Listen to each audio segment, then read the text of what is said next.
This original WSRE presentation is made possible by viewers like you. Thank you. Funding for this program is provided by the Santa Rosa Island Authority, located on beautiful Pensacola Beach, Florida, featuring a wide variety of shopping and entertainment venues, fresh from the Gulf seafood, spectacular lodging, brilliant white sand beaches, and wildlife encounters. Pensacola Beach, waiting for you and your family to explore. It's a showcase of superlatives. The biggest, the fastest, the deadliest, the first. It's the Air Force Armament Museum. And if you happen to find yourself near Eglin Air Force Base in Okaloosa County, you'll discover it right in your own backyard.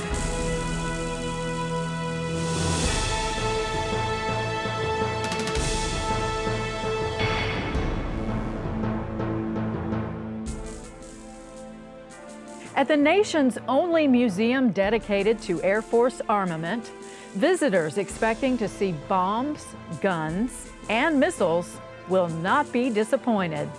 From the earliest days of military aviation to the 21st century, a comprehensive history of airborne weaponry is on display. But at the Air Force Armament Museum, visitors can expect to see much more. Both indoors and outside, dozens of aircraft provide an up-close overview of combat flight. The collection represents more than 7 decades of invention and refinement, powered by propellers, rotors, jet engines, and rockets. The museum also opens a window to the ultra-secure world of Eglin Air Force Base, highlighting its history and its incredibly diverse missions. With a land range of more than 700 square miles and another 120,000 square miles of airspace over the eastern Gulf of Mexico, Eglin is the largest military complex on the planet.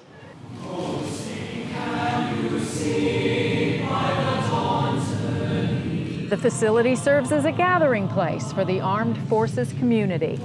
It offers an ideal venue for ceremonial activities and memorial events. Displays pay special tribute to prisoners of war, and especially to those who paid the ultimate price in the service of their country. For civilians, young and old, the Air Force Armament Museum features educational opportunities which connect the exhibits inside with the displays outdoors. Whether detailed and highly technical or small-scale and family-friendly, information is conveyed in a way that is accessible to all. For veterans of past wars and contemporary conflicts, the museum is where memories are rekindled and stories are shared. In fact, stories are in abundance everywhere. Some are told with artifacts and models, some in audio-visual presentations or in photos and text. But often stories are delivered in person, as when Museum Director George Jones provides inside information about an especially remarkable AC-130 gunship. She's got 4,000 hours just in combat alone in Vietnam and Laos. Been hit 4 times, this airplane right here. Been hit 4 times by AAA. You know what AAA is? The museum director's knowledge and enthusiasm are shared by staff members and volunteers who are eager to offer their expertise and insight. I think the Armament Museum here at Eglin is one of the top-notch military museums around the country. I'm one of the volunteers. We have several that are either retired military or retired civil service or otherwise that are looking to just give back some time to the general public. People come in here that have family members that were in World War II and fought in the Pacific and over Europe, and they've only had a few things told to them by their relatives before they passed on, and we're able to take them out and show them aircraft that they may have flown, such as the B-17 that we have out front, and in the Korean War with the B-47, Very few museums have that aircraft. We've got a B-52 out front, and then we get into the supersonic aircraft that we have. It's remarkable to think that supersonic flight came about just a few decades after the end of the Great War, known today as World War I. Before entering the war, the U.S. Army thought of airplanes more as observation platforms than as weapons platforms. The European powers realized aircraft were very useful in directing artillery fire, but soon they also discovered the great offensive potential of airplanes and airships. Aviation came of age during World War I, but aerial combat techniques in the early years of the war were largely ineffective, utilizing handguns and hand grenades. The early days, the only way they had was just picking up a bomb out of the back seat and dropping it down on the ground. There were cases where they got close to each other and they shot at each other with a handgun or something, but I think it was more or less just in desperation. Eventually they got machine guns, put at .30 calibers on the front of airplanes, and then they got to shooting the propeller blades off. Well, they had to put a separator gear in there, they called it. And so the bullets would shoot between the prop as it rotated. And some of them had the guns out on the wing. In time, biplanes, triplanes, and Zeppelins ruled the skies over the battlefields of the Great War. Flying European-built aircraft, the American Air Service developed a highly successful generation of skilled and daring pilots. At the end of World War I, it was clear that air power was the future of warfare. Beginning in the 1930s and escalating throughout World War II, Northwest Florida's role in national defense became increasingly more important. In the museum's theater, a 30-minute movie, Arming the Air Force, looks back at the rise of Eglin Air Force Base as it took its place at the forefront of American military affairs. Eglin officially became the Air Corps Proving Ground in May 1941.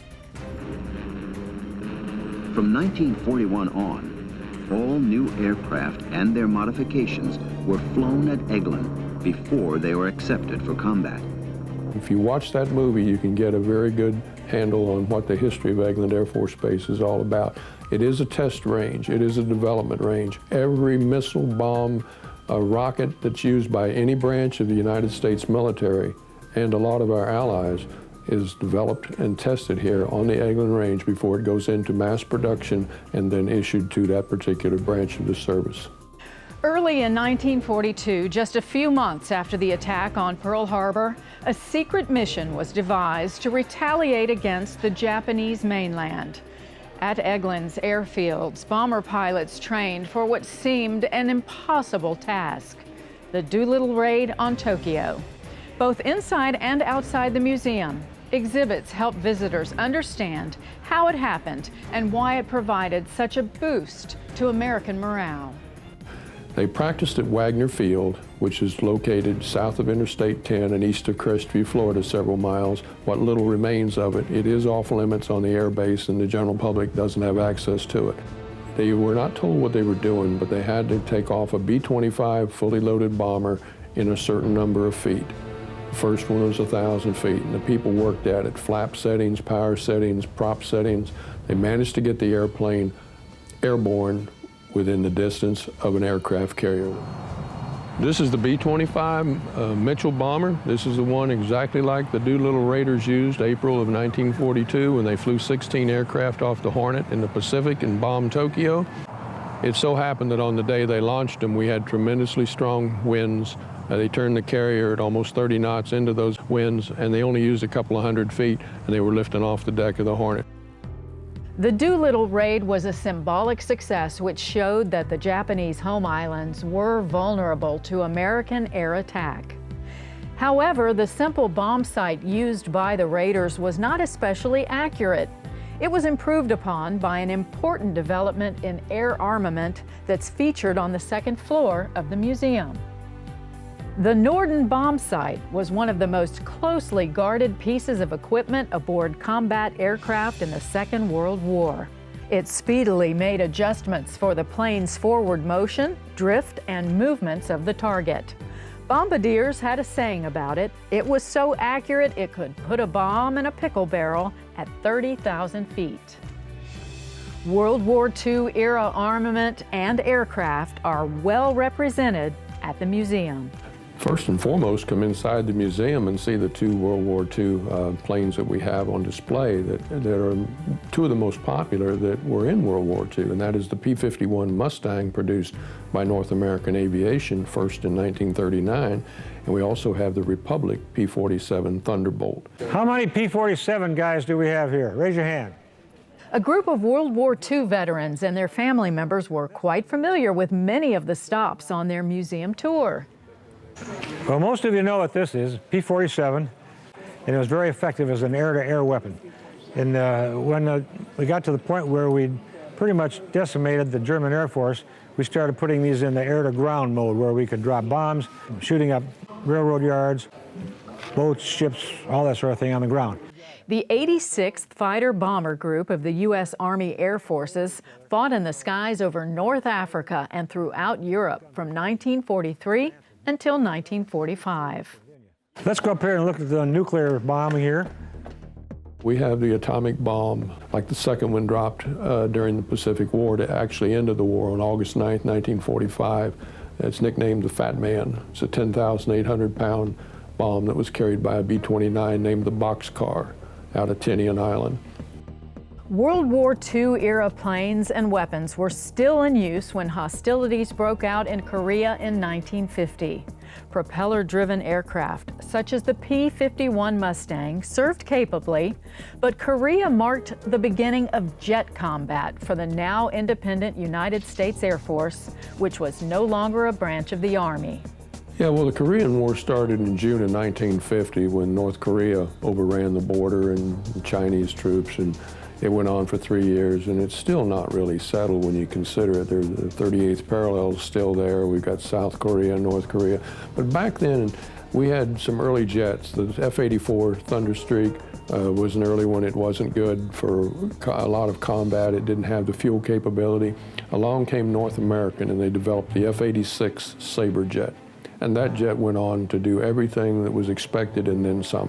You have to remember, too, that we had a lot of experienced World War II fighter pilots that stepped out of the propeller-driven aircraft when World War II ended. And they were either recalled or they were trained in the jets only a few years later, and they were really hot on what they did. The F-80 Shooting Star was the first jet to be produced in large quantities, the first Air Force jet to exceed 500 miles per hour in level flight, and the first to be used in combat. It saw extensive service as a fighter bomber in the Korean conflict. In November 1950, an F-80 shot down a Russian MiG-15 in the world's first all-jet fighter air battle. A later version of the swept-wing Russian MiG fighter flown over Korea is displayed outside the Air Force Armament Museum. During the war, it was not acknowledged that Soviet pilots battled U.S. and United Nations forces over the Korean Peninsula.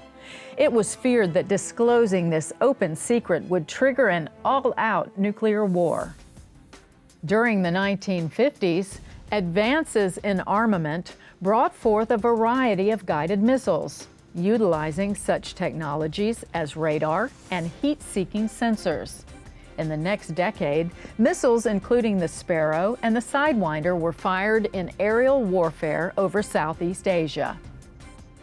As the Cold War continued through the 1950s, President Eisenhower stressed the need for the continued development of atomic weapons. The F-105 Thunder Chief, which dominates the ground floor of the museum, is a supersonic fighter bomber that was capable of delivering nuclear bombs. We've got the largest single-engine fighter built by any country in the world, the F-105 Thunder Chief. It was used in Vietnam, but it was built primarily as an aircraft that could carry a nuclear weapon on a one-way trip to the USSR if the Cold War had ever gotten out of hand. Outside, the venerable B-52 on display is a long-range, subsonic, strategic bomber originally designed to carry nuclear weapons for Cold War-era missions. The B-52 is 5 or 6 generations of pilots have flown it. It carries bombs internally in the fuselage, and they can hang them in large masses on the hard stands underneath the wings. Also, the bomber can be used to carry cruise missiles as necessary, up to, I believe it's 8 of them, 4 per wing. This is the SR-71 Blackbird, fastest plane ever produced by any country. This airplane is unique. It has 2 engines on it. It can get to an altitude of over 85,000 feet and about 2,500 miles per hour.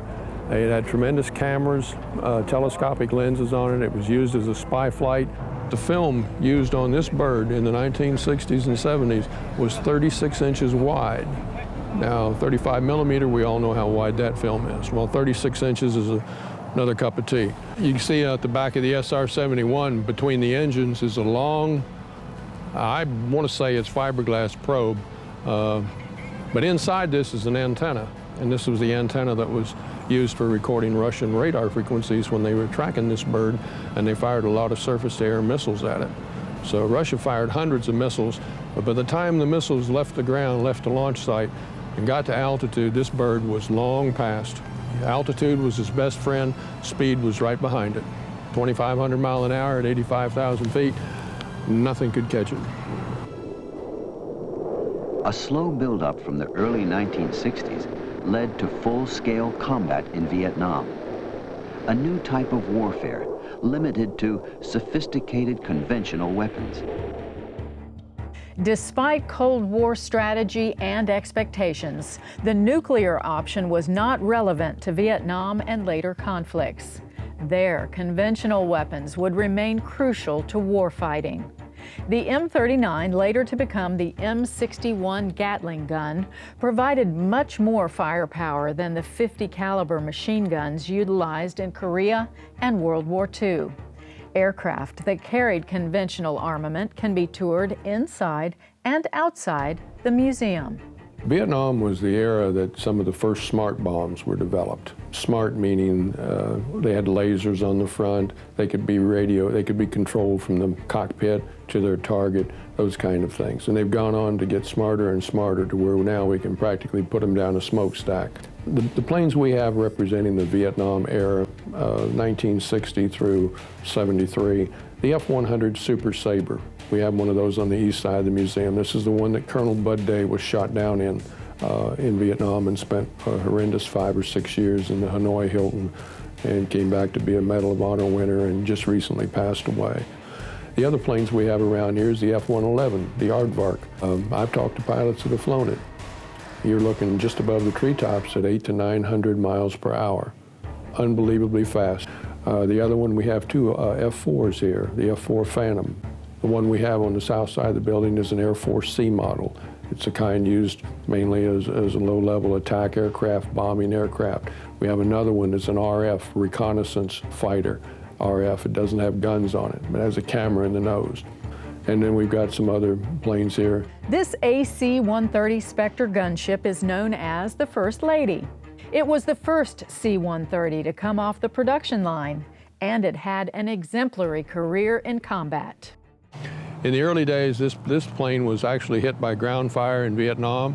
At the back here, we have the 40 millimeter Beaufort cannons.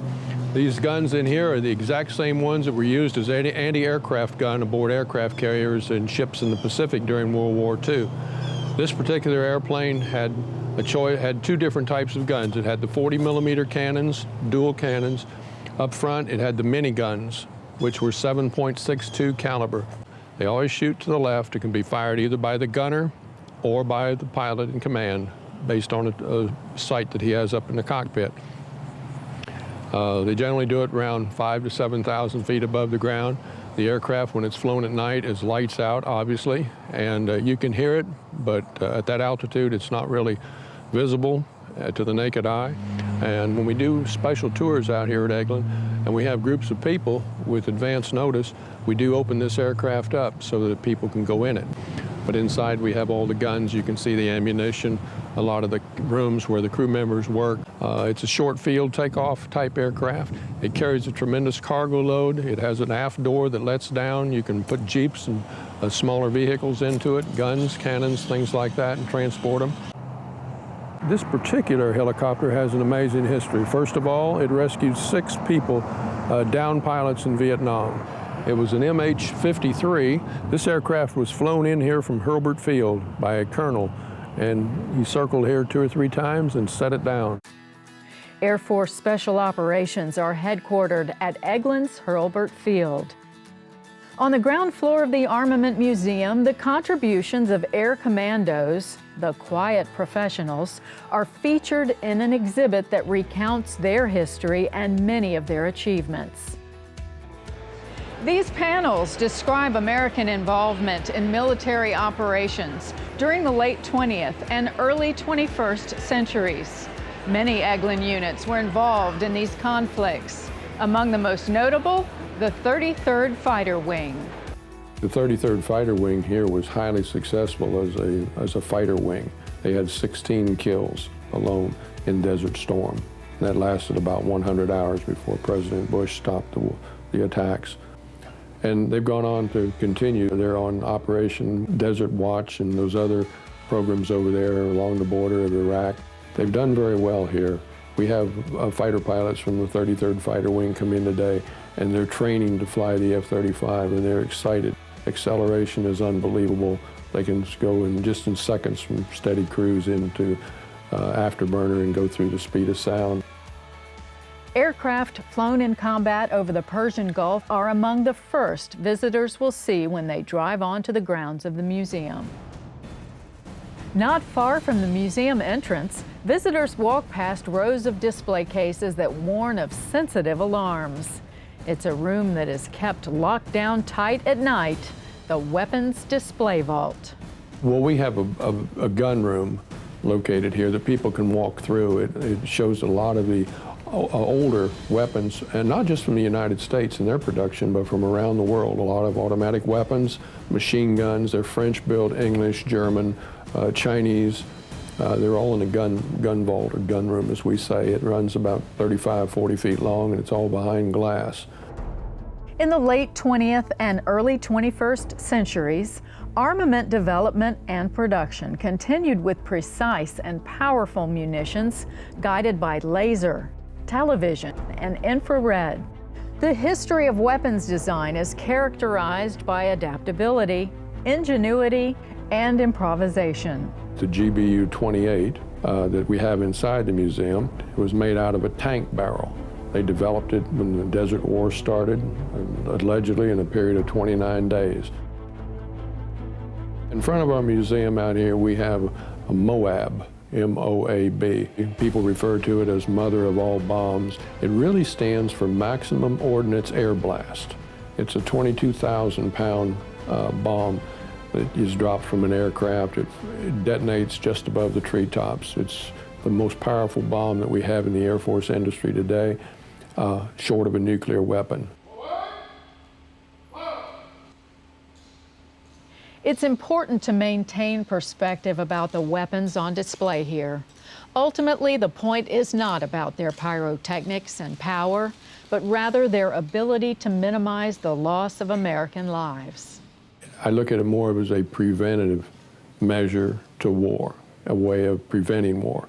If you're bigger and you've got the bigger bomb, you've got the capability of delivering it, and you can threaten the bad guy, sometimes you may not have to use it. I mean, that's the way I look at it.